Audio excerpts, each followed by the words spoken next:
दुआओं का भी एक सिलसिला शुरू किया हुआ है और माशाल्लाह से दुआएं आपको पसंद भी आ रही हैं और आप देख भी रहे हैं, तो इसमें मेरा कोई कमाल नहीं है, सब रब ताला का ही कमाल है।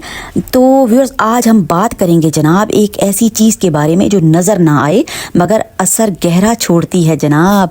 जी हाँ, नज़रे बद। बद का मतलब ही है जनाब बुरा।